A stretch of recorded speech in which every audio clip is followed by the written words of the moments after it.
Nasaan yung suspect natin, ha? Bakit ba mas kinakampihan mo pa yung pilosokong kriminal na yun? Hindi ko siya kinakampihan. Mali lang talaga yung ginagawa niyo. Oy, pagsabihan mo yung asawa mo! Pareho lang kayo. Palibhasa ka, hindi mo kasi naiintindihan eh. Palibhasa may pamilya kayo, no? May asawa ka, kaya... Kaya mo na, hindi mo ako maintindihan. Naiintindihan kita. Alam mo kung pakiramdam ko paano mawala ng mahal sa buhay. But that doesn't mean you treat people that way at mananakit ka ng tao. Yun naman pala, naiintindihan mo ako eh. Bigay mo na siya sa akin. Ako na mag-interrogate sa tao na yun. Lalo na when you cannot control your emotion.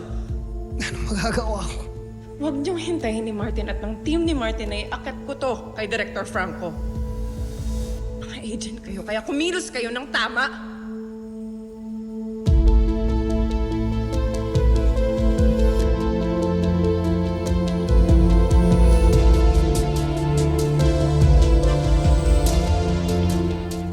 Sir Hendrik Silverio, alias Hex.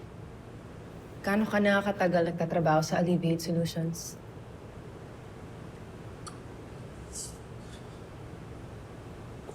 Limang taon. 5 years? Makukulong ka, Hex. Tutulungan ko kayo.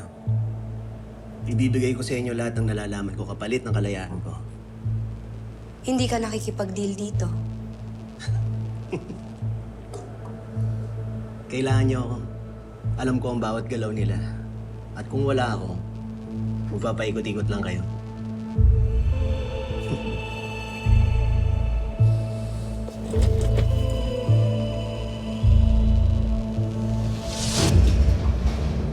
You're actually considering it.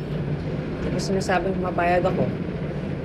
Kitang-kita naman sa mga mukha mo na gusto mo. So what now? What's your plan? Gawin siyang asset? My God, Isa. You don't even know how big of a risk that is. Here's my take. Kapag yan pumalya, kapag yan tumakas at pag nagkamon ka, please make sure na ikaw yung manalo. At paano kung tama ako? Paano kung matulungan tayo ni Hex na malaman kung sino ang nasa likod ng sindikatong yan? Well, then prove it without compromising the case. Because the moment na nag-depend ka sa kanya, you've already weakened your position.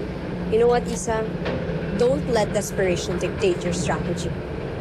It's not desperation, it's adaptation. Call it whatever you want, pero mali ka. At kung ako ang tama? Of course, tama ako. Because if I was in your position, I wouldn't put my name in jeopardy. But then that's me. And that's you. You're the chief. Ikaw magde-decide. And it's your funeral. Tama ka dun. Ako nga mag-decide.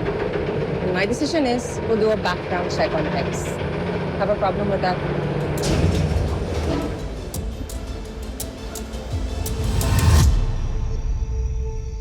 Nagtanong na rin kami sa mga tricycle drivers at sa mga ibang kamag-anak namin sa ibang lugar. Nagtutulungan na kaming lahat para lang mahanap ang kapatid mo. Kami rin, Galo. Nag-ikot-ikot na hanggang sa kabilang barangay. Nakausap na namin yung mga tanod doon. Naka-alerto na sila. Kaya nga, Galo, nagdasal na nga rin kami at nagtirik ng kandila para kay Sunshine. Galo, babalik din siya. Dasal lang. Ako rin, Kuya. Nag-post na rin ako sa lahat ng mga groups, tsaka pinakalat ko na sa lahat ng mga kakilala ko yung picture ni Sunshine. Hindi ako titigil, Kuya. Ako din, Galo. Ito, oh. Gumawa ako ng ng listahan ng mga pinupunta namin ni Sunshine. Ay, parang grocery list na pala to. Sorry. Sus Mariosip naman, Micaela. Nawawala na nga si Sunshine. Alaga namang pumunta pa yon o bumalik-balik pa doon sa mga lugar na pinupuntahan niyo. Talaga. Oo nga. Pero malay nyo naman, di ba? Nakatakas siya. Nainip yung driver, namasyal. Ganun. Maraming salamat ho sa inyo, ah. Hindi ko ho kasi kaya mag-isa to, kaya maraming salamat ho. Mahanap din ho natin si Sunshine ng sama-sama. Makakasama ulit natin siya. Salamat ho. lumaki siya sa urban poor. So bata pa lang survival mode na si Hex. Computer repairman ang tatay niya. So he learned very early kung paano gumalaw sa systems. Binatilyo pa lang, marunong na siya mag-hack at mag-bypass ng mga password. Doon siya napansin ng mga sindikato. Binigyan siya ng pera, ng protection. And then, pinasok siya sa ASG. Maniniwala ka naman doon. Well, it's still unverified, but you can't ignore the facts. Still, he's a criminal. And that's a liability. You should know that. Minorningan niya tayo about dun sa bomba. That's a security protocol ng sindikato. Or they're just too smart. And that was a setup. Or hindi lang talaga siya masama. One wrong move at kaya niyang sirain lahat. Or isang tama. At mapapabagsak niya ang sindikatong to at may babalik natin ang kapatid ni Galo. Still, it's a risk. It's also an opportunity. Nanamali ka na nga. Verify na lang natin lahat to. Saan? Isa! Yan ang lahat ng CCTV footage ng mga establishments na dinaan ng van?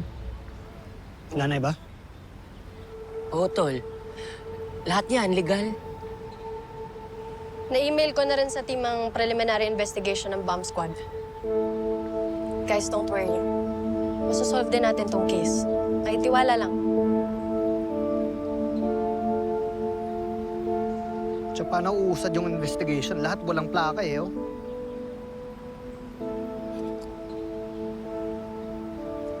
Salaan ang buto. Lalo, huwag mo sisihin ang sarili mo. Wala kang kasalanan. Oo nga naman. Makita rin natin sunshine, Tol. Trust the process.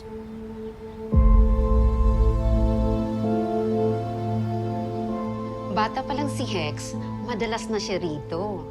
Kasama niya si Mang Val, yung tatay niya, na nagre-repair ng mga computers namin noon. Eh, yung nanay niya, sister, nasaan? Namatay na siya nung pinanganak si Hex. Taga PBI kayo, kamo?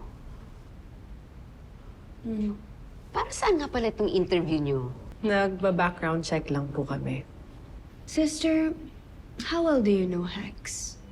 If you could describe him, paano? Naku, anak, napakabuting tao and very generous to a fault.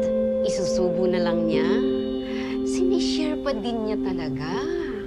Kuha nga pala ito nung ika-10th founding anniversary namin last year. Ito siya, oh. Siya ang kuya at role model ng mga kabataan dito. Marami siyang nai-inspire at natutulungan.